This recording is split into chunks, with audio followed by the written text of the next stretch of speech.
Sementara itu, saudara, banjir yang melanda 4 kecamatan di Kabupaten Luwu, Sulawesi Selatan akibat meluapnya Sungai Suli dan Sungai Kepes belum sepenuhnya surut pada Jumat pagi.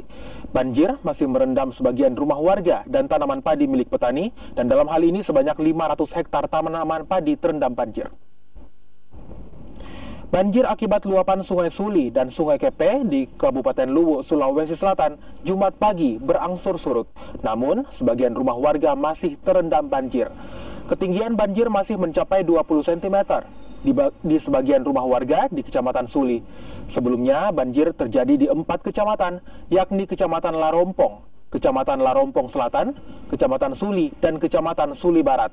Warga yang sempat mengungsi mulai kembali ke rumah masing-masing dan terlihat membersihkan sampah-sampah sisa banjir.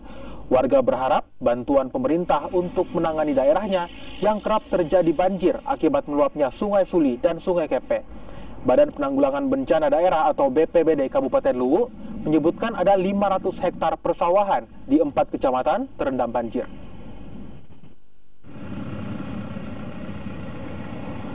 Berapa tingginya air dalam rumah, tak? 20 cm, 1 meter lah. Bagaimana sumber air, tak, Bu? Tidak ada yang di dalam. Kalau bahan makanan? Masak, tidak ada pemasak. Terendam semua ya? Iya, tapi ini juga tidak. Ada berapa hektar? Jadi untuk pertanian perkebunan semua terendam, Pak. Yaitu diperkirakan persawahan di Tembok itu sekitar 300 hektar. Kemudian di Suli Barat ini sekitar 200 hektar lebih juga. Begitupun perkebunan masyarakat yang terendam.